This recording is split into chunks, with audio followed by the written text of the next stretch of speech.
자, 오늘 마태복음 27장에서 보겠습니다. 45절부터 50절.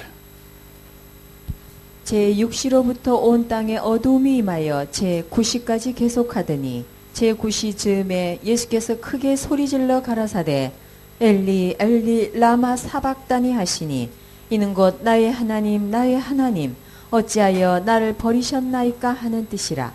거기 섰던 자 중 어떤 이들이 듣고 가로되 이 사람이 엘리야를 부른다 하고 그 중에 한 사람이 곧 달려가서 해용을 가지고 신 포도주를 머금게 하여 갈대에 꿰어 마시우거늘 그 남은 사람들이 가로되 가만두어라 엘리야가 와서 저를 구원하나 보자 하더라. 예수께서 다시 크게 소리 지르시고 영혼이 떠나시다. 예수님께서 십자가에 못 박히는 장면이 나왔습니다. 우리 주님께서는 현지 시간으로 제3시에 못 박혀서 9시에 운명을 하셨어요. 유대 나라와 우리나라는 시간적으로 6시간 차이가 있습니다. 3시는 우리나라 시간으로 오전 9시예요. 그리고 9시는 우리로는 오후 3시입니다. 예수는 우리나라 시간으로 오전 9시에 십자가에 달리셔서 오후 3시에 운명하셨어요. 총 몇 시간 있었습니까? 6시간 동안 십자가에 달려 있었습니다. 근데 뭐 그 당시에 그 형 집행한 이제 그런 그 기록들을 보면요. 막 3일까지 그 매달리는 사람이 있었어요. 그런 사람은 나중에 빨리 안 죽으니까 그 발로 못 버티게 다리를 막 꺾고 그랬어요. 무릎을요. 근데 예수님은 그렇게 할 필요가 없었습니다. 이제 그 6시간 만에 운명하시는 바람에 뭐 예수님 무슨 아리형 운동을 하셨겠어요. 무슨 뭐 그렇게 육체를 이렇게 어차피 제물로 내놓으신 몸인데. 예수님이 십자가에 달려있는 동안 오전에 3시간 동안에 3마디 하셨어요. 그리고 오후에 죽음을 앞두고 4마디 말씀하셨습니다. 총 7마디 말씀을 하셨어요. 십자가에서. 그래서 그걸 가지고 한자어로 가상칠언이라고 합니다. 십자가상에 달린 상태에서 7가지 말을 했다고 말이죠. 가상칠언. 사람이 죽을 때 하는 말이 그 사람의 일생 중에서 가장 의미 있는 말일 경우가 많아요. 그렇겠죠? 죽으면서 농담하지 않죠. 그래서 예수님의 이 가상칠언에는 상당한 의미가 있습니다. 자, 그러면 예수님께서 십자가 위에서 운명하시기 전에 무슨 말씀을 하셨는가? 이런 것을 통해서 우리 교훈을 얻을 텐데요. 오늘 제목은 십자가에서 7말씀. 이제 이런 제목이 되겠습니다. 자, 예수님께서 십자가에서 무슨 말씀을 하셨는가? 첫 번째는요, 용서의 말씀을 하셨어요. 용서의 말씀. 무슨 말씀 하셨다고요? 용서의 말씀. 누가복음 23장 33절에서 34절. 해골이라 하는 곳에 이르러 거기서 예수를 십자가에 못 박고 두 행악자도 그렇게 하니 하나는 우편에 하나는 좌편에 있더라. 이에 예수께서 가라사대 아버지여 저희를 사하여 주옵소서 자기의 하는 것을 알지 못함이니이다 하시더라. 저희가 그의 옷을 나누어 제비 뽑으세 아버지여 저희를 사하여 주옵소서 자기의 하는 것을 알지 못함이니이다. 예수님 십자가에 못 박힌 그 직후에 첫 마디가 그거였어요. 아버지여 저들의 죄를 사하여 주시옵소서. 십자가에 못 박고 막 조롱하는데 막 손가락질 하는데 그런 사람들의 용서를 비는 것 그걸 제일 먼저 하셨어요. 그래서 그분이 십자가에 못 박힌 최고의 목적이 가장 우선적인 목적이 용서에 있다는 걸 밝히셨습니다. 만약에요 예수님 못 박힌 상태에서 저 인간들 저 싹 쓸어버리십시오 하고 원망과 저주를 했다면 그 십자가는 별로 의미가 없어요. 왜 그렇습니까? 거기 용서라는 게 나올 수가 없으니까. 그렇죠? 십자가를 통해서 가장 큰 혜택이 우리가 용서를 받는 건데 그 용서가 나올 수가 없는 거예요. 누군가 예수님의 십자가가 십자가의 의미를 아주 실감나게 느끼고 싶다 하는 분이 있다면 다른 사람이 내게 잘못한 거 용서해 주면 돼요. 그럼 느낄 수 있어요. 이게 그 맛이겠구나, 이게. 누군가 나에게 잘못한 사람 있죠? 그 사람 용서해 주면 예수님의 십자가를 체험할 수가 있어요. 우리가 죄진 자를 사해 준 것 같이 그러잖아요. 남을 용서하는 것이 우리 주님의 십자가 고통을 같이 느껴보는, 체험해보는 아주 좋은 비결 중에 하나라는 것입니다. 근데 내가 먼저 용서를 못하거나 아니 용서를 못 누리면 그럼 예수님 십자가 이해가 안 됩니다. 그 예수님 십자가의 가장 핵심이 그건데, 용서인데, 내가 누굴 용서를 못해. 또 용서를 받질 못해. 그럼 십자가가 나한테 자꾸 겉도는 거예요. 그 십자가 얘기를 해도 겉도는 거야, 나한테는. 그런 거야? 아유, 그래 돌아가신 거야? 뭐 이렇게 생각, 그냥 내 십자가가 내 마음에 들어오질 못해요. 그 용서라는 게 걸리면. 그 십자가의 핵심이 용서입니다. 제일 먼저 나오는 게. 그 용서를 하면 십자가 내 마음에 들어오는 거예요. 그 용서를 못하거나 아니면 내가 못 누리면, 그러면 이제 그 십자가 그 의미가 나한테 별 의미가 없습니다. 이제 십자가의 의미가 잘 안 느껴지는 분은 제일 먼저 거기에 걸리지 않았는가 한번 봐야 돼요. 그러니까 용서라는 거에 걸리지 않았는가. 십자가는 용서부터 시작이 되거든. 뭐 나중에 7마디 말씀이 다 나오겠습니다만 제일 먼저 나온 게 그건 거예요. 그래서 다시 한번 강조하면 예수님의 십자가 실감이 안 나는 분들이 있다면, 그렇다면 누군가를 또는 무언가를 용서해 보세요. 그럼 거기서 예수님의 고통이 조금씩 이해되기 시작합니다. 십자가가 내 마음에 들어오기 시작해요. 그리고 용서하는 사람에게는요, 주님께서 그분의 섭리를 자꾸 나타내기 시작합니다. 주님의 그 고통에 동참한 사람이니까. 용서하는 사람에게는 하나님께서 어떤 고통과 역경과 환난도 능히 이기고 견딜 수 있는 힘을 주신다는 거예요. 예수님께서 십자가의 고통을 용서로 견디셨거든요. 십자가가 참 고통스러운데 그걸 용서로 이제 버티는 거예요. 용서하면서 이를 갈고 뭐 원망을 하면 그 버티기 힘든데 용서하면서 고통을 버티신 거거든요. 인생 살면서 우리도 고통이 오면 용서하면 그 고통이 많이 경감된다는 거예요. 인생이 많은 고통을 이길 수가 있습니다. 그리고요, 같은 맥락에서 예수님의 십자가를 바라보는 사람은 모든 죄로부터 용서를 누리는 게 당연합니다. 당연합니다. 오늘날 죄로부터 용서를 잘 못 누리다 보니까 사람들이 무슨 결과가 나오냐면 십자가가 겉돌아요. 십자가 많이 붙여놨는데 교회에다가 바깥에 붙이고 안에 붙이고 썬팅에 붙이고 많이 붙였는데 그 십자가 마음에 없는 거예요. 마음에 없으니까 눈에 보이는 걸 많이 해놔. 근데 그 십자가 마음에 있어야 되거든. 그 마음에 왜 없냐면 용서가 안 되는 거예요. 용서가. 아니면 용서를 못 누리는 거예요. 그 사람들이. 내가 죄산 받은 용서가 누려져야 되는데 그래 십자가 의미 있는 거거든 내 마음에. 근데 용서를 못 누리니까 그래 십자가 의미가 없는 거야 나한테. 붙여놓긴 많이 붙여놨는데. 전에 충주에서 우리 이제 강대상에 이 십자가 대신 포도나무 이제 열매를 그려놨거든. 열매가 중요하니까. 그때 어느 사람이 쉬 둘러보더니 나와가지고 이 교회는 십자가가 없네. 그래 나가더라고. 십자가가 없대. 십자가 우리 마음에 있어야지. 휙 한번 둘러보고 뒷짐지고 그러더니 이 교회는 십자가가 없네. 그래서 쑥 나가더라고.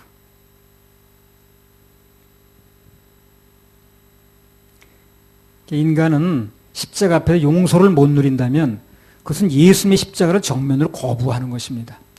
그분의 죽으심의 제일 큰 목적 중에 하나가 용서라고 그랬는데 그걸 내가 못 누리면 그거 거부하는 거죠. 그렇지 않습니까? 인간은 어떤 죄를 지었든 예수님의 십자가를 바라보는 순간 그분의 용서를 체험할 수가 있습니다. 그 용서의 십자가를 진정을 볼 수만 있다면 그때부터 내 마음의 고통도 사라집니다. 그 찬송가 138장 후렴에 그런 말씀 나오죠. 십자가 십자가 내가 처음 볼 때 나의 마음에 큰 고통 사라져. 그런 가사 있죠. 오늘 믿고서 내 눈 밝았네. 참 내 기쁨 영원하도다. 그 가사 그대로입니다. 그래서 지금도 남을 용서 못해서 혹시 고민하는 분들이 있다면 십자가에서 손과 발에 못 박히면서도 그들을 용서해달라고 외치는 예수님을 깊이 묵상할 필요가 있어요. 꼭 묵상해봐야 됩니다. 아주 필요하니까. 히브리서 12장 3절.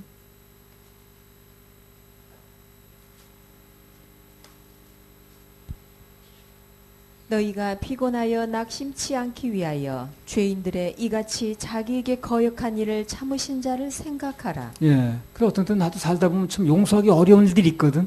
근데 그때마다 이제 그렇게 생각하면 돼요. 예수님이 이거보다 더 큰 것도 용서하셨는데 뭐. 예.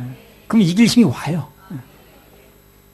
예. 우리 신앙생활하다 피곤하여 낙심치 않기 위해서 죄인들을 이같이 자기의 거역한 일을 참으신 자를 예수님을 생각하라 그러잖아요. 생각하라. 예. 자, 또 반대로요.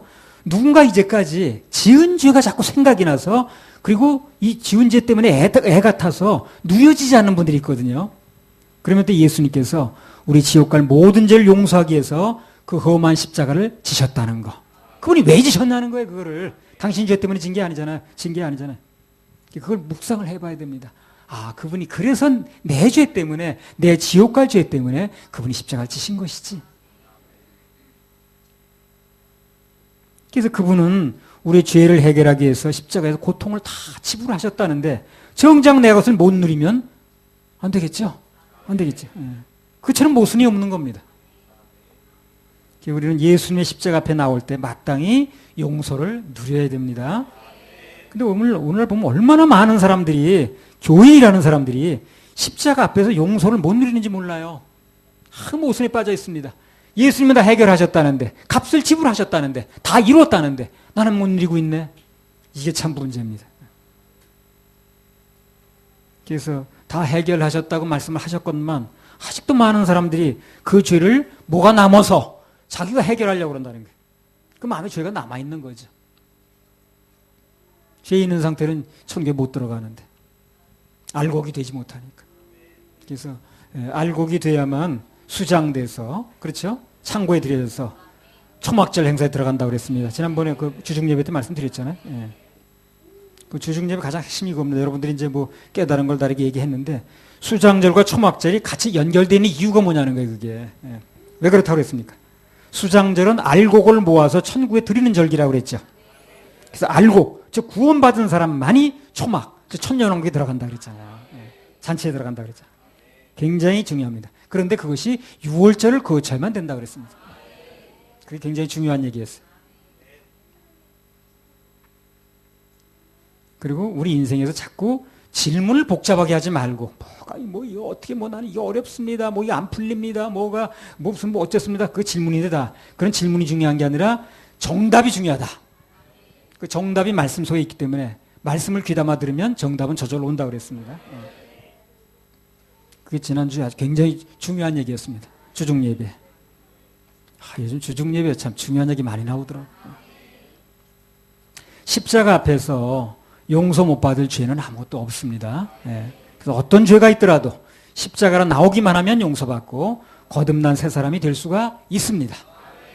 그것이 어떤 죄든 자꾸 조건 붙이지 말고, 지옥 갈 모든 죄는 예수께서 이미 십자가에서 싹 해결해 놓으셨어요. 싹 해결.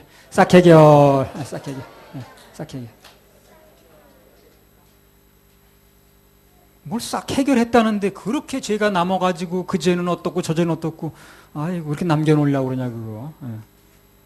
죄를 왜 자꾸 남겨놓으려고 그러는지 모르겠어요. 빚 다 갚았다는데 왜 빚을 이렇게 남겨놓으려고 그러는지 모르겠어요. 누가 됐든 죄의 짐을 혼자 짊어지고 고통당하지 마시고 오늘 십자가에 내려놓으시기 바랍니다. 그 십자가의 용서의 효력은 2000년 전이나 지금이나 똑같습니다. 누가복음 23장 34절. 이에 예수께서 가라사대 아버지여 저희를 사하여 주옵소서. 자기의 하는 것을 알지 못함이니이다 하시더라. 저희가 그의 옷을 나눠 제비 뽑을세. 자, 예수님께서 말씀하시길 또 뭐라고 그러셨냐면 아버지여 저희를 사하여 주옵소서. 자기의 하는 것을 알지 못함입니다. 그러니까 이 말씀대로요, 예수님께서는요, 인간이 어떠한 죄를 지었든 간에 어떤 잘못을 저질렀든 간에 몰라서 그랬다고 인정해 주시는 거예요. 몰라서 그랬다. 그것이 우리를 용서해 주신 그분의 방법입니다. 몰라서 그랬다는 거예요. 자, 우리 사람들 사이도 그렇지 않습니까? 몰라서 그랬다면 어떻게 합니까? 넘어갈 수밖에 없어요. 몰라서 그랬다는데 어떻게 하겠어요? 몰라서 그랬다 그러면 넘어갈 수밖에 없어요. 속으로 좀 불편해도. 그리고요, 실제로도 보면 그래요. 누가 어떤 죄를 지었든 간에 그 이유는 결과적으로 보면 대부분 몰라서 그러는 겁니다. 여러분, 알았다면 만약에 과거에 그렇게 중독된 상태에 있었겠습니까? 그렇지 않겠죠? 그래 중독된 데 가서 말씀 들었겠어요? 그렇지 않겠죠? 몰라서 그런 거거든. 알면 그렇게 안 합니다. 알고 누가 그렇게 하겠어요? 몰라서 그런 겁니다, 다. 그 사람이 어떤 생각을 가졌든 간에 결과적으로 몰라서 그런 거예요. 알면 그렇게 할 리가 없습니다. 알았다면 그렇게 중독된 말씀을 들었겠냐는 거예요. 그래, 내 중독만 그렇게 그 중독만 그렇게 깊게 만들었겠냐는 거죠. 그렇지 않겠죠? 결국은 몰라서 그런 거예요, 그러니까. 그게 몰라서 그랬다고 예수님이 인정해 주시는 거예요. 그래서 용서가 되는 겁니다. 몰라서 그랬다고 생각되니까. 알면 그렇게 했겠냐고, 그 사람이. 아직도 그렇게 빠져있는 사람 몰라서 그러는 거예요, 아직도요. 알았다고 말은 하는 게 아니야, 그게. 알았다면 그렇게 할 리가 없거든요. 아니, 우리가 알았다면 그렇게 했겠냐고. 모르니까 그렇게 하는 거죠. 따라합시다. 몰라서 그랬어요. 몰라서 그랬습니다. 몰라서 그런 겁니다.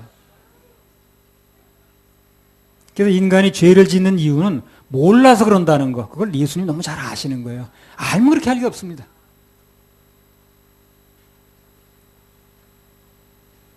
그래서 몰라서 그랬어야 하고 돌아오면 모든 죄를 십자가에서 이미 해결해 놓으신 예수님께 나오면 어떤 죄든 용서가 되는 거예요. 몰라서 그런 거니까.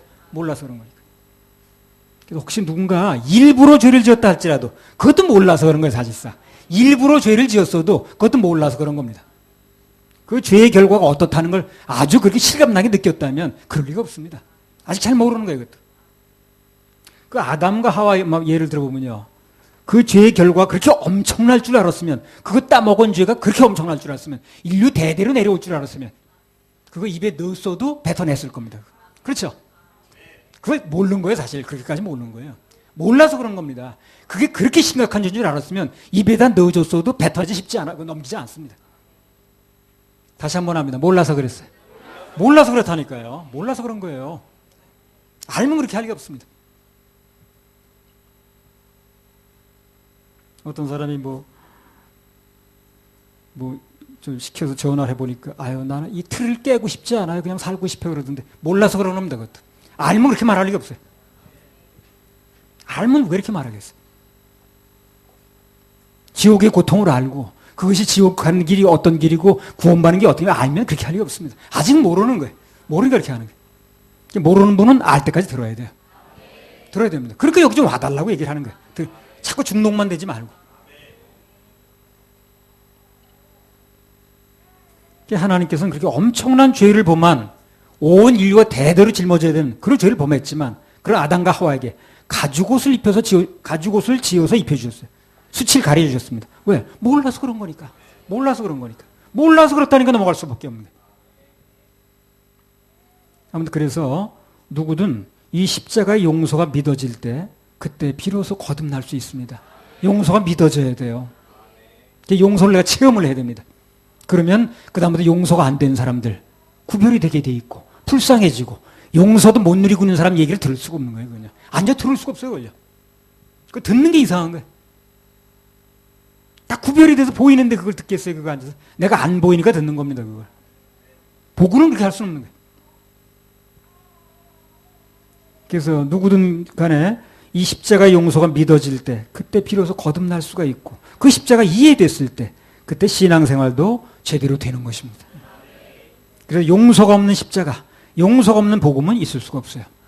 용서를 전제로 합니다. 십자가 말해지는 곳에는, 십자가 얘기되는 곳에는 반드시 용서의 현상이 있어야 됩니다. 용서 받아야 돼요.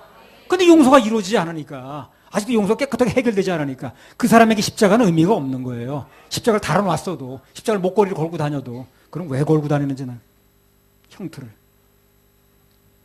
우리 십자가 목걸이 한 사람 있는 거예요. 예. 다 그거 참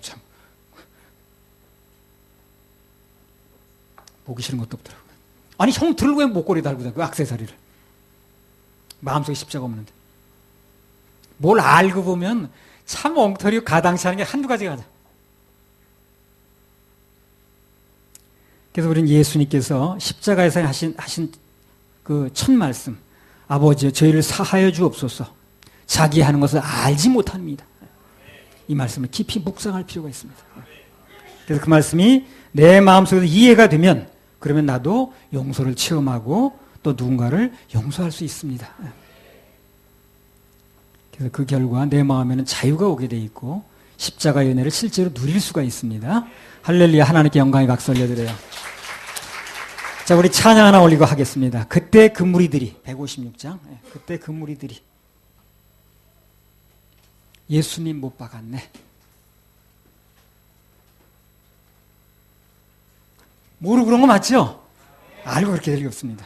아직도 그러고 있다면 그건 모르고 있는 거예요. 아는 게 아니에요. 알고는 절대 그렇게 안 합니다.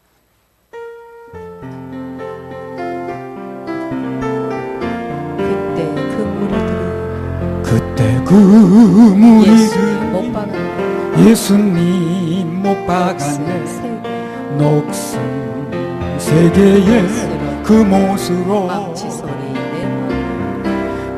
목소리 내 맘을 울리면서 들렸네. 그 피로 내 죄 씻었네. 저들의 죄를 주여 저들의 죄를 용서하여 주소서.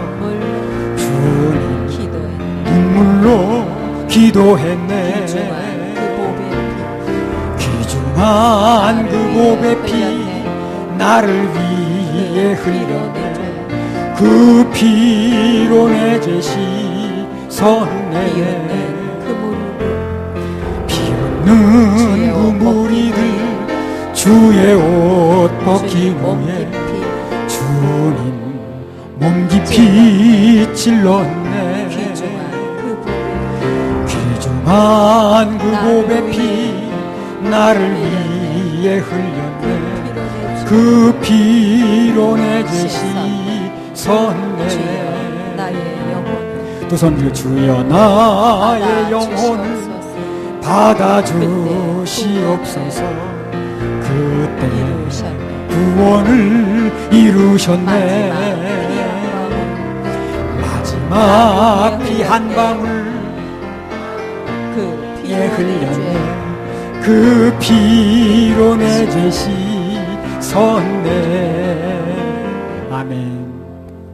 그 피로 내 죄 씻었네. 그 피가 내 죄를 씻어질 때에 그 피가 의미가 있습니다. 그렇죠? 그 피를 흘렸다는데 난 내 죄가 완벽하게 씻어지지 않았어. 그러면 나한테는 아무 의미 없는 거예요. 의미 없는 거예요. 자, 예수님께서는 십자가에서 무슨 말씀을 하셨는가? 두 번째입니다. 영혼을 구원하는 말씀을 하셨어요. 누가복음 23장 39절에서 43절. 달린 행악자 중 하나는 비방하여 가로되 네가 그리스도가 아니냐 너와 우리를 구원하라 하되 하나는 그 사람을 꾸짖어 가로되 네가 동일한 정죄를 받고서도 하나님을 두려워 아니하느냐 우리는 우리의 행한 일에 상당한 보응을 받는 것이니 이에 당연하거니와 이 사람의 행한 것은 옳지 않은 것이 없느니라 하고 가로되 예수여 당신의 나라에 임하실 때에 나를 생각하소서 하니 예수께서 이르시되 내가 진실로 네게 이르노니 오늘 네가 나와 함께 낙원에 있으리라 하시니라. 그러니까 여러분 마음속에 난 예수님 십자가 때문에 내 지옥 갈 죄가 용서받았어. 참 감사해. 정말 감사하다. 이런 마음이 드느냐 하는 거예요. 들어야 됩니다. 그런 마음이 뭐 늘 24시간 유지되는 게 아니라 할지라도 들어야 됩니다. 만약 그런 마음이 안 들면요. 막 잡아 뜯어야 돼, 가슴을요. 난 왜 그런 마음이 안 듭니까? 그 마음 좀 들게 해 주십시오. 하면 주님께서 들어주시게 돼 있어요. 그냥 지내지 마세요, 그냥. 그 감사가 없으면 그거 어떻게 하겠다는 거지.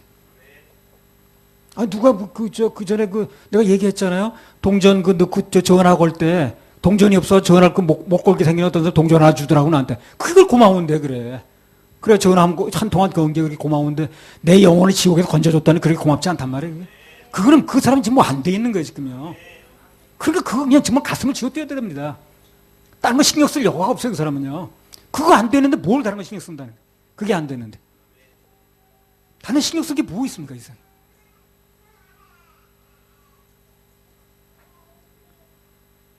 그래서 그게 되어졌을 때, 그게 누려져야, 그 다음에 뭐 다른 것도 좀 하겠죠. 그래서 정말 주님, 난 그게 누려져야 되겠습니다. 나 그게 해결되게 해주십시오. 밤낮 없이 그것만 생각해야 돼. 밤낮 없이. 그럼 길이 열려요. 그럼 누군가 권면이 들어오든가, 어떤 뭘 하자고 그러든가, 하여튼 얘기가 들어올 겁니다. 나는 그게 안 됐을 때는요, 이 사람 찾아가서 붙들고 얘기하고, 저 사람 붙들고 얘기하고, 밤낮 없이 그것만 생각하는 거야, 그냥. 어떻게 이거 해결될까, 이거. 그게 해결이 안 되는데 뭘 다른 거 한다는 거예요. 교회가 그걸 해결 안 해주고 뭐 다른 걸 한다는 거예요. 영혼을 구원한 말씀하셨다고 그랬는데요. 예수님께서 십자가에 달려 두 번째 하신 일은 영혼을 구령하는 일이었습니다.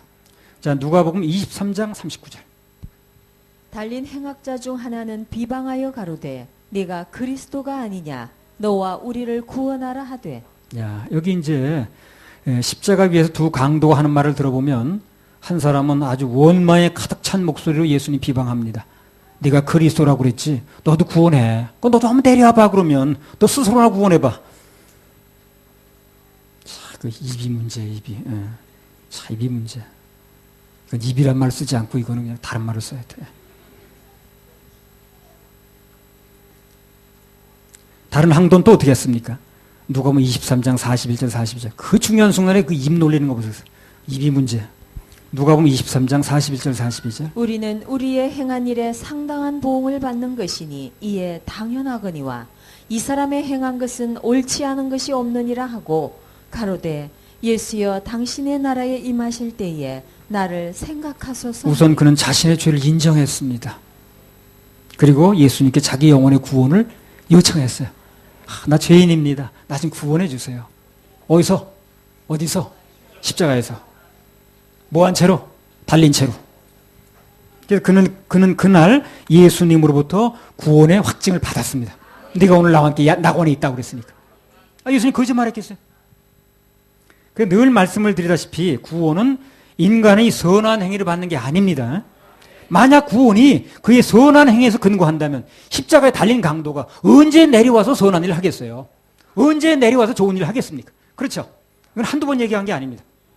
십자가 강도가 좋은 일 해가지고 선행을 해가지고 구원을 받는다면 언제 내려와서 구원 받냐니까? 언제 내려와서 좋은 일 하냐니까? 안 되는 거 아니에요? 그 십자가 강도가 구원을 받은 것은 구원은 하나님의 은혜로 받는다는 게 명백해졌습니다. 명백해졌잖아요.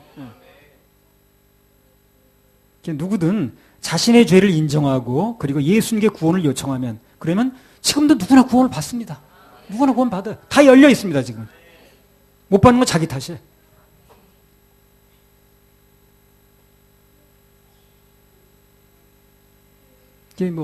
여타 딴 데서는 인도자가 잘못 가르쳐서 못 받는 거, 여기 와서 못 받는 사람 자기 탓이에요. 얘기해 주잖아, 얘기해 주. 근데 문제는 사람들이 이렇게 간단한 방법이 있다는 걸 참 모르더라고. 못 들었대. 처음 듣는데. 그래서 구원 못 받고 지옥으로 간다는 거예요, 지금. 처음 들었다 그러면 나 답답하더라고. 이 얘기 처음 들었으면 그럼 그동안 뭘 얘기를 했다는 거야, 그래. 이 중요한 얘기 처음 들었으면 그래. 그동안 뭘 얘기를 했다는 거야. 십자가 얘기되는 곳에는 반드시 용서의 역사가 일어나듯이 십자가 외쳐지는 곳에서는 반드시 영혼 구원의 역사가 일어나야 됩니다. 안 그러면 여기저기 십자가를 아무리 많이 달아놔도 그것은 아무런 의미가 없는 것입니다.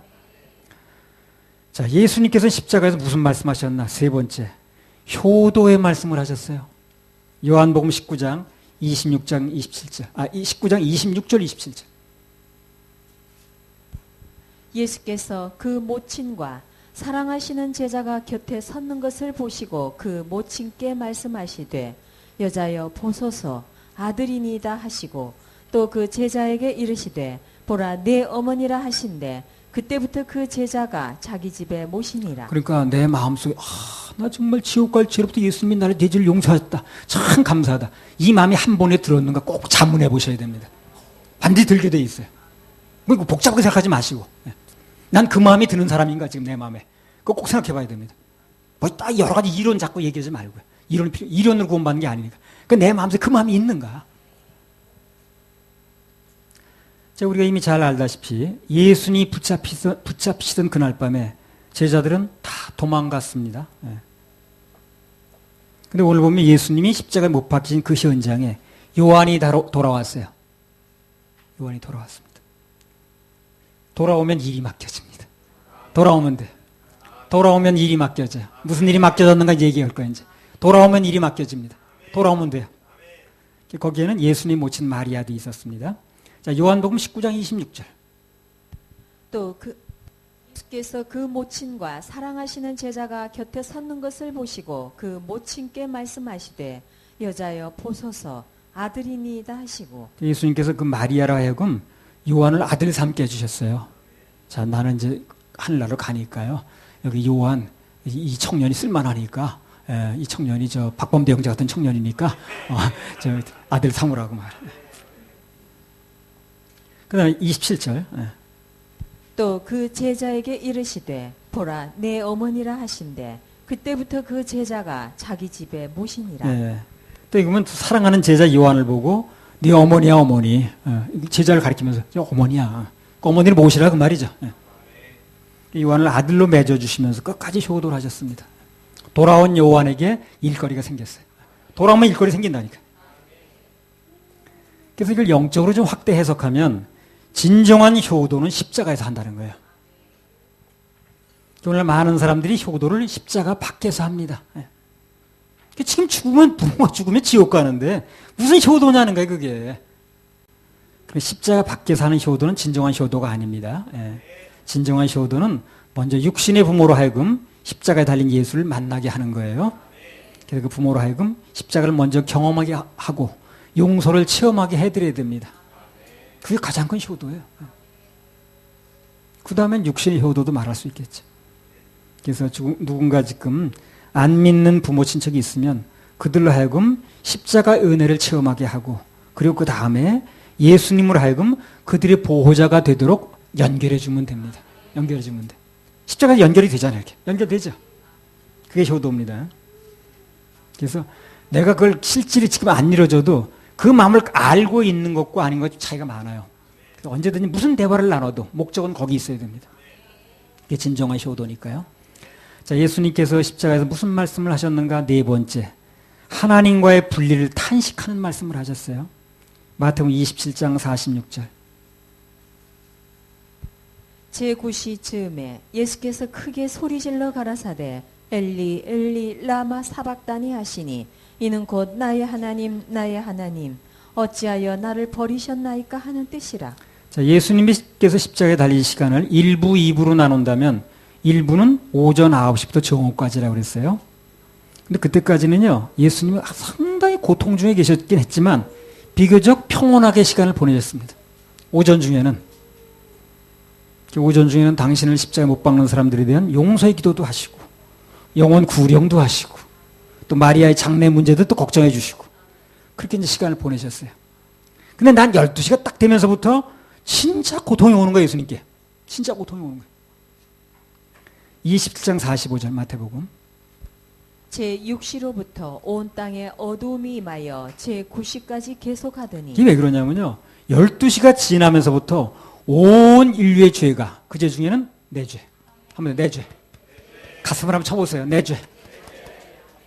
내 죄가 예수님에게로 넘어가기 시작했습니다. 내 죄가 예수님에게로 덮어 씌워지기 시작했어요.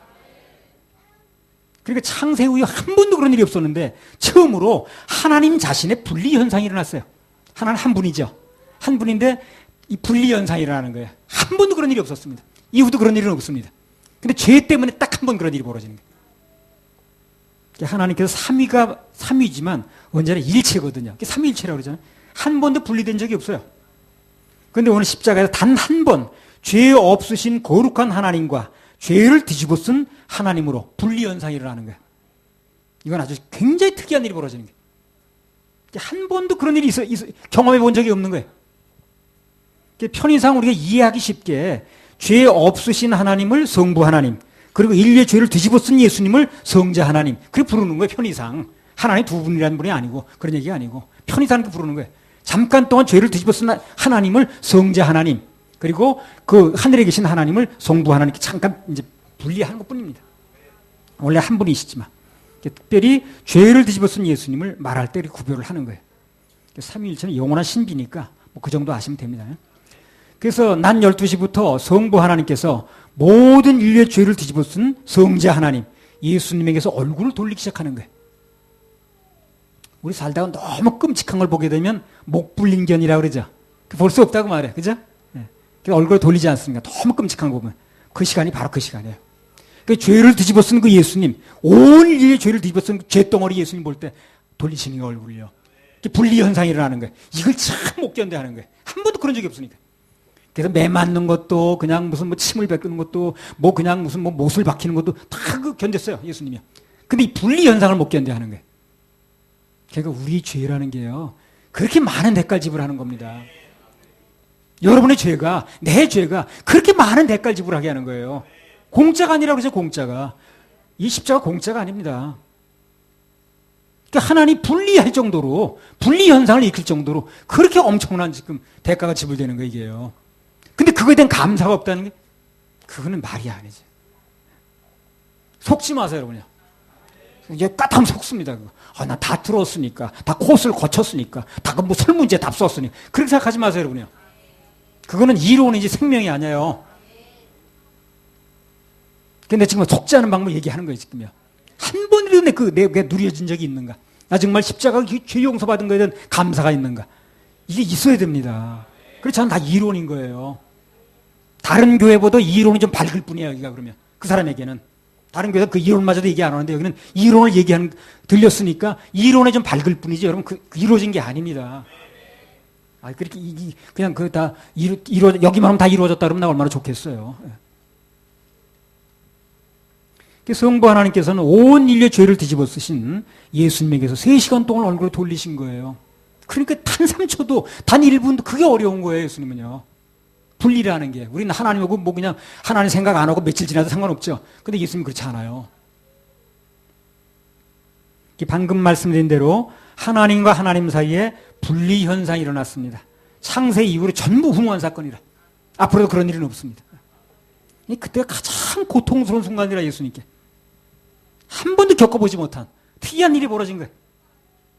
그래서 우리 인류의 죄를 해결하는데 그런 엄청난 대가가 있었다는 거. 엄청난 대가가 지불됐다는 거. 그걸 알아야 됩니다. 그래서 우리 구원은 공짜가 아니라니까요. 은혜입니다, 은혜. 은혜와 공짜는 전혀 다른 말이에요. 은혜와 공짜 같은 말이 아닙니다. 은혜는 내가 값으로 지불할 수가 없으니까. 그래 값을 받지 않고 그분이 대신 지불한 거예요. 그래서 나한테 은혜가 되는 거예요. 값이 없는 게 아니고. 공짜는 문자 그대로 값이 없는 거고. 구원은 값이 없는 게 아니라 워낙 큰 값이니까 내가 값을 지불할 수가 없다는 거죠. 그래서 그분이 값을 지불하고 나한테 은혜를 준다는 거예요. 은혜와 공짜는 전혀 다른 개념이지. 하나는 값이 엄청나게 많은 거고 하나는 값이 없는 거고 그렇잖아요. 근데 이 구원을 공짜로 하는 사람이 있더라고. 공짜래 공짜. 그래 값싼 구원이래나? 아이고. 왜 구원이 값싼 구원입니까? 마태복음 27장 45절. 제6시로부터 온 땅에 어두움이 임하여 제9시까지 계속하더니 예수님이 십자가에서 온 인류의 죄를 덮어쓰기 시작한 그 시간에 대낮인데도 십자가에 갑자기 온 세상이 어두워지기 시작했습니다. 우리의 죄, 여러분과 나의 죄는요, 인간의 죄가 그렇게 무섭다는 걸 말하는 거예요. 온 세상이 캄캄해지는 거예요. 죄는 어둠을 가져옵니다. 반대로 예수님의 보혈은 밝음의 극치입니다. 그래서 구원받은 사람은 그 삶이 밝아지는 거예요. 아무튼 그래서 하나님과 하나님 사이에 분리라는 초유의 현상이 일어날 때 그때 예수님이 외치신 말씀이 46절이에요. 그게 46절 한번 읽어보세요. 제9시 즈음에 예수께서 크게 소리질러 가라사대 엘리 엘리 라마 사박다니 하시니 이는 곧 나의 하나님 어찌하여 나를 버리셨나이까 하는 뜻이라. 네, 그 예수님이 당하셨던 가장 큰 고통은 그겁니다. 하나님으로부터 분리되는 고통이라 이게. 사실 왜 몰라서 그렇죠? 우리도 분리되는 고통이 가장 큰 거예요. 잘 몰라서 그렇습니다. 이 세상에 어떤 고통, 별 고통을 다 해도 분리되는 고통이, 이별의 고통이 가장 큰 거예요. 우리도 그렇습니다. 고통 중에 뭐냐면 제일 큰 고통이 죽음의 고통이거든요. 그 죽음이 왜 그렇습니까? 분리되는 거거든, 그게. 첫째 죽음은 우리 몸과 육신과 영혼이 이제 분리되는 거죠. 둘째 사망은요. 그 영이 하나님과 분리되는 거거든. 둘째 사망은 첫째 사망과 비교할 수 없을 만큼 고통이 큰 겁니다. 왜? 영원한 분리니까. 그래서 예수님께서 성부 하나님과 분리를 겪으실 때 가장 고통스러워 하셨다는 것. 이걸 확대해서 말씀을 드리면, 적용을 하면 주님께서는요, 하나가 아닌 분리를 일으킬 때 고통스러워 합니다. 분리를 일으키면 고통스러워요. 로마서 8장 26절.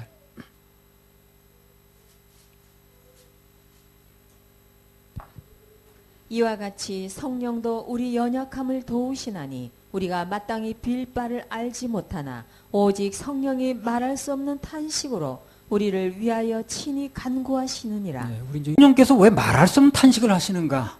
난 한때 그 궁금했습니다. 왜 이분이 탄식을 하시는가? 우리가 삶 속에서 하나님과 분리 현상을 일으킬 때 내 속에 계신 성령님이 탄식하세요. 하나님과 분리를 일으키면 그렇습니다. 그래서 내 마음에 하나님보다 더한 것이 들어오면 하나님과 내 마음이 분리가 되거든요. 그래서 내 안에 계신 성령이 탄식을 하십니다. 어떤 경우에도 우리는 하나님과 분리되면 안 됩니다. 하나님 외의 것에 마음을 뺏기는 것이 분리예요. 그게 타락의 시작입니다. 그래서 우리 인생에 다 떠나도 다 잃어도 하나님만 얻으면 그렇다면 아무것도 잃은 게 없습니다. 모든 것을 보상하시는 하나님 계시니까. 뭐 같은 맥락에서 하나 덧붙이면요. 우리는 서로 간에 하나님의 자녀들끼리 분리가 되면 안 됩니다. 예. 하나가 돼야 됩니다. 하나가 됩니다. 어떤 형태로든지 분리되고 알력을 일으키면 주님은 굉장히 고통스러워하세요. 나도 여러분이 화목하지 못하고 분리되면 굉장히 고통스러워 내 마음에. 반목하면. 내가 그 얘기하잖아요. 가끔가다 어떤 분 반목하면 안 된다. 그럼 나 굉장히 고통스럽다. 분리되면 예수님은 고통스러워하십니다. 다 한 마음, 한 마음, 한 마음. 다섯 번째 말씀.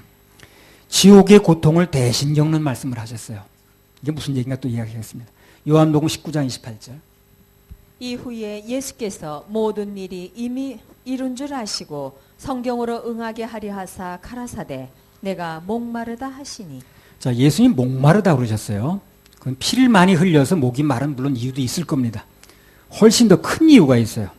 오늘 본문은 주님께서 목이 마르다고 하신 이유가 성경으로 응하게 하기 위함이라고 그랬거든요. 자, 시편 69편 21절. 저희가 쓸개를 나의 식물로 주며 갈할 때에 초로 마시웠사오니. 이 말씀이 그대로 이루어지는 겁니다. 예. 자, 그러면 성경은 왜 예수님이 목말라야 하고 또 그래서 목이 마르다고 말하도록 예언되어 있느냐 하는 거예요. 그 이유가 뭐냐면요. 그게 바로 우리가 지옥 가서 겪어야 될 고통이에요. 그게요. 우리가 우리란 말 뺍시다. 누가 지옥 가면 반드시 그 말 합니다. 지옥 가면. 그 말 딱 나오게 돼 있어요. 그래서 누군가가 지옥 가서 겪어야 될 그 말을 대신 하신 거지, 예수님이. 자, 누가복음 16장 22절, 23절. 누가 됐든 지옥 가면 딱 그 얘기를 합니다. 목마르다. 누가복음 16장 22절, 23절. 이에 그 거지가 죽어 천사들에게 받들려 아브라함의 품에 들어가고 부자도 죽어 장사되매 저가 음부에서 고통 중에 눈을 들어 멀리 아브라함과 그의 품에 있는 나사로를 보고 불러 가로되 아버지 아브라함이여 나를 긍휼히 여기사 나사로를 보내어 그 손가락 끝에 물을 찍어 내 혀를 서늘하게 하소서. 내가 이 불꽃 가운데서 고민하나이다. 자, 부자와 거지 나사로가 나왔습니다. 부자가 지옥 가서 제일 처음에 한 말이 뭡니까? 목마르다는 거예요. 목마르다는 거예요. 뭐 다른 말 다 뭐 할 거 없이 제일 먼저 목이 마른 거야. 불 속에 들어가니까. 자기 혀 끝에 물을 한 방울만 찍어서 좀 해달라는 거예요. 뭐 그게 얼마나 해갈이 되는지 모르지만 서늘하게 해달라고 그러잖아요. 예수님은 그 순간 십자가에서 우리가 지옥에서 겪어야 될 고통을 실제로 대신 겪는 겁니다. 지금. 왜 인간의 죄값을 지불하려면 지옥의 고통도 대신 지불해야 되거든요. 예수님은 죄를 범한 인간들이 지옥에 가서 겪어야 될 고통을 몸소 겪으시는 겁니다. 그리고 우리를 그 고통으로부터 해방시켜 주시는 거예요. 그러니까 그분의 목마름은 우리가 지옥에서 영원히 겪어야 될 그런 고통이고 목마름이었어요. 그걸 예수님께서 십자가에서 해서 대신 맛보는 겁니다. 찬송가 141장 가사에 보면 나오죠. 웬 말인가 날 위하여 주 돌아가셨나. 이 벌레 같은 날 위에 큰 해 받으셨나. 그 사랑 크셔라. 그래서 그분께서 지옥의 고통을 대신 맛보셨기 때문에 우리는 천국으로 직행하게 된 겁니다. 천국으로 직행하게 됐어요. 얼마나 감사합니까? 감사하죠? 감사하죠? 감사합니다. 예. 동전 한 푼 줘도 감사한데 왜 이게 감사가 안 되겠어요? 내가 받은 실감이 안 나니까 감사가 안 나는 거지. 당연한 겁니다. 너무 감사하죠. 예수님께서는 십자가에서 무슨 말씀하셨나? 여섯 번째, 구원의 완성에 대한 말씀을 하셨거든요. 요한복음 19장 30절. 예수께서 신 포도주를 받으신 후 가라사대 다 이루었다 하시고 머리를 숙이시고 영혼이 돌아가시니라. 네. 예수님께서는 이제 인류의 구원의 역사를 다 마치셨어요. 완전하게 마치셨습니다. 그래서 마지막으로 다 이루었다. 한번 해보세요. 두 손 들고 다 이루었다. 다 이루었다. 다 이루었습니다. 다 이루었어요. 이걸 교회가 계속 강조해 줘야 돼. 다 이루었다고. 뭘 해야 된다고 자꾸 그러지 말고, 뭐 회개해야 된다고 그러고, 뭘 그런 죄 지면 되니 안 되니 그런 얘기 하지 말고, 다 이루었다. 예수님 다 이루었다는데 왜 무슨 자격으로 자꾸 딴 얘기를 조건을 붙이는 거예요, 그래. 다 이루었다는데. 그래서 그 말씀 그대로 예수님께서 모든 것을 다 이루었기 때문에 모든 인간은 자기 구원을 위해서 스스로 할 일이 아무것도 없다. 없다니까요. 뭘 할 일이 남았다고 자꾸 그러는지 난 모르겠네. 그거는 이제 예수님 다 이룬 게 아니란 얘기인데 그러면 십자가에 또 못 박혀 달라는 거예요. 뭐 어떻게 하라는 얘기야 그래. 뭐 답이 있는 얘기를 해야지. 그럼 예수님 다시 와서 십자가에 한 번 더 못 박혀 달라는 거예요 그러면? 자살제 문제를 빼놓고 갔으니까 그럼 실수했으니까 한 번 더 박혀 달라는 거예요 그러면? 그거 어떻게 하자는 얘기인지 모르겠네. 로마서 8장 1절 2절. 그게 얼마나 모순된 얘기라는 걸 하는 거예요. 그 사람 몰라서 그러는 겁니다 지금. 그러므로 이제 그리스도 예수 안에 있는 자에게는 결코 정죄함이 없나니 이는 그리스도 예수 안에 있는 생명의 성령의 법이 죄와 사망의 법에서 너를 해방하였습니다. 그래 자살제 문제가 해결이 그렇게 안 됐다 그런다면 그거 예수님이 다시 못 박히든가 아니면 내가 대신 뭐 해야 될 거 아닌가 그죠? 그럼 내가 못 박혀도 될 일이 아니야. 그러다 예수님이 다시 와서 못 박힐 일 아니라 그럼 어떻게 해결하냐는 거야. 그래 다 이루었다는 거야. 그래서 그래 다 이루었다는 거야. 그제 포함 지옥 갈 모든 죄니까. 그래서 그리스도 예수 안에 있으면 그분 안에 있는 생명의 성령의 법이 죄와 사망의 법에서 우리를 완벽하게 해방해 놨기 때문에 내가 할 일이 아무것도 없다는 거예요. 한번 해방.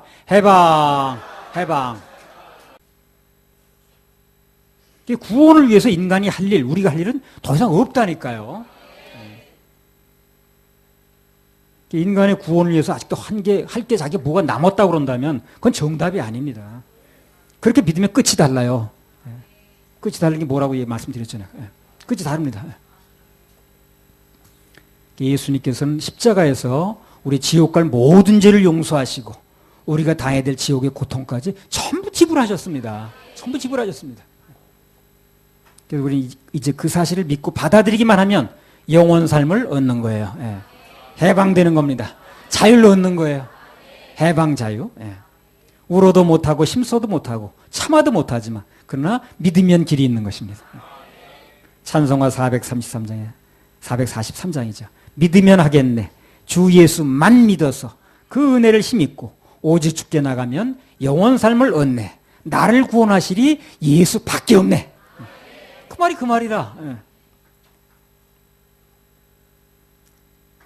우리 오자유 한번 부를까요? 그래, 오자유 한번 답시다. 190장.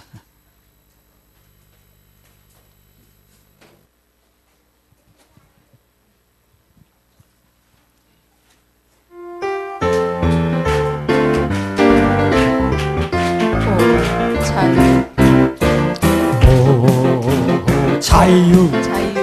오, 자유. 자유하리라.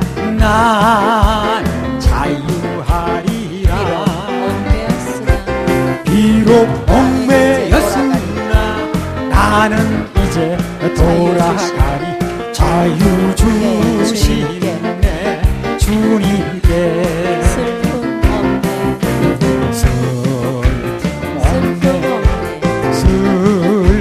없네.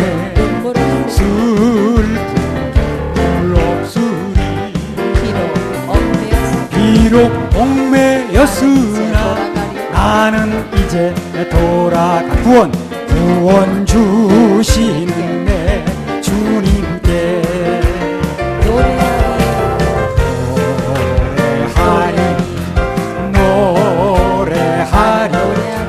난 노래하리라. 비록 얽매였으나 나는 이제 은혜 주시는 내 주님께. 비록 얽매였으나 나는 이제 돌아가리. 해결 주시는 내 주님께. 4절.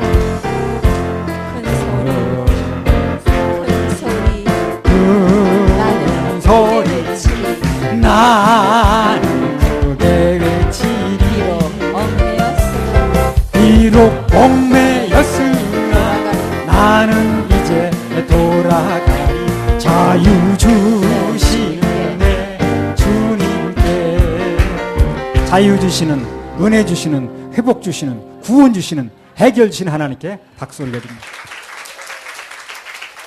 그 대한민국 교회가 다 이런 얘기 해야 돼요. 그렇죠? 대한민국 교회가 다 이런 얘기 해야 됩니다. 그 교인들 말고 쓸데없는 얘기 하지 말고. 그 교인들 깨나게 만들어야죠. 천국하게 만들어줘야지, 그래. 뭐 쓸데없는 얘기를 하나, 그렇게. 천국 갈 수 있는 얘기 길을 열어줘야죠. 그래서 교회 오는 거 아닌가요? 자, 예수님께서는 십자가에서 무슨 말씀을 하셨는가? 마지막 7번째입니다. 영혼을 하나님께 맡기는 말씀을 하셨어요. 누가복음 23장 46절. 예수께서 큰 소리로 불러 가라사대 아버지여 내 영혼을 아버지 손에 부탁하나이다 하고 이 말씀을 하신 후 운명하시다. 그래서 우린 전에 너나 할 거 없이 인생에서 별다른 의미도 없이 죄 가운데 살다가 영원한 지옥으로 갈 그런 형벌을 받을 그런 운명들이었습니다. 그렇죠? 다 그랬었습니다. 누구나 그랬었습니다. 그러다 어느 날 예수님 십자가 공로로 그분의 공로를 힘입어서 용서의 은혜를 체험한 거죠. 우리 그 차이예요. 용서로 은혜를 체험했느냐, 아직 못하고 있느냐, 그 차이입니다. 다른 차이 아무것도 없어요. 우리가 죄를 덜 진 것도 아니고요. 다른 사람 죄를 더 많이 진 것도 아니에요. 근데 그 용서의 은혜를 체험했느냐, 아니 못 받고 있느냐, 방주에 탔느냐 못하느냐 그 차이라. 그래서 구원받은 후로는 그분의 은혜와 보호 속에서 살다가 어느 날 인생에 해가 지게 되면 주님께로 가는 거죠. 그날이 일찍 오든 조금 늦게 오든 관계없이 누구나 한 번은 인생에 해가 질 때가 옵니다. 자, 그러면 우리는 인생에 해가 지는 날 그 마지막 순간에 무슨 말을 할 것인가 하는 거예요. 무슨 말 할 것인가. 아버지여 내 영혼을 아버지 손에 부탁합니다. 예수님께 이 땅에서 마지막으로 그 말씀을 하셨듯이 우리도 인생에서 마지막 그 말하면 돼요. 주여 내 영혼 주님께 부탁합니다. 내 영혼 받아주시옵소서. 이 주님께 갑니다. 사도행전 7장 59절 60절. 이가 돌로 스데반을 치니 스데반이 부르짖어 가로되 주 예수여 내 영혼을 받으시옵소서 하고 무릎을 꿇고 크게 불러 가로되 주여 이 죄를 저들에게 돌리지 마옵소서. 이 말을 하고 자니라. 스데반이 뭐라 합니까? 주 예수여 내 영혼을 받으시옵소서 그러죠. 똑같은 얘기입니다. 그래서 우리는 마지막 숨 넘어가는 순간에 오직 할 말은 그겁니다. 아버지여 내 영혼을 아버지 손에 부탁하나이다. 내 영혼 받아주세요. 지금 주님께로 갑니다. 그리고 주위에 가족들이 혹시 있으면 잠시 후에 천국에서 만나자고 하면 되는 거예요. 천국에서 만나자. 나도 어머니 묘에 그 어머니 시신을 입관하면서 어머니 좀 이따 천국에서 만나요 그랬습니다. 근데 나는 그냥 그렇게 한 말인데 사람들이 그 말 때문에 감동을 받았다고 그러는 거야 나중에. 그 말이 그렇게 감동되더라네. 나는 당연한 말 한 거예요. 어머니 좀 이따 천국에서 만나자고. 그렇게 말할 수 있다면 그 인생은 누가 뭐래도 성공한 겁니다. 그러한 준비도 없이 인생을 살다가 그 인생을 그냥 해지는 저녁을 맞는다면 참 위험하게 짝이 없는 일이죠. 하나님께서 우리 주어진 인생을 살다가 마지막에는 주여 나를 받아주소서. 나 지금 아버지로 갑니다. 라고 하면서 갈 수 있다면 그 최고로 멋진 인생이죠. 강렬히도 먼 날 그렇게 주님 앞에 가는 날이 오거든 언젠가. 그러면 그렇게 말하면 돼.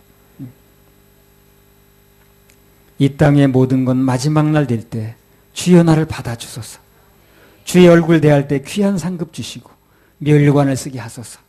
이 찬송이 그 사람의 찬송이 된다면 너무 좋은 거죠. 자, 오늘 말씀을 정리하겠습니다.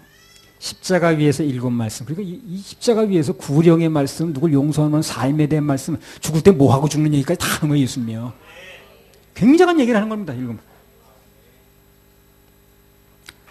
자, 첫 번째 용서의 말씀을 하셨어요. 그래서 용서가 되어지지 않고 용서를 누리지 못하면 십자가 나한테 의미가 없다고 그랬습니다. 십자가에 입문하는 말씀이 뭡니까? 입문, 들어가는 말씀이 용서입니다. 그 다음에 영혼을 구원하시는 말씀을 했고요. 십자가 입문이 된 사람은 영혼을 구령하는 말을 해야 되고요. 효도의 말씀도 하셨고요. 하나님과의 분리를 탄식하는 말씀도 하셨고요. 죄가의 대가가 지불되는 거죠. 지옥의 고통을 대신 겪는 말씀도 하셨고요. 그래서 내 지옥의 고통은 그분에게 넘어간 겁니다. 구원의 완성의 말씀하셨어요. 그래서 이 말씀 때문에 우리 구원은 완성된 겁니다. 한번 다 해보세요. 다시 한번 다 이루었다. 다 이루었다. 두 손 들고 다 이루었다. 그리고 우리 운명의 인생이 끝나는 날 무슨 말 할 것인가? 영혼을 하나님께 부탁하는 말씀. 그래서 이 말씀이 우리 모두 인생의 큰 축복이 되시길 바랍니다. 하나님께 박수 올려드려야 합니다. 우리 나의 모든 행실을 부르고 마치겠습니다. 223장. 나의 모든 행실.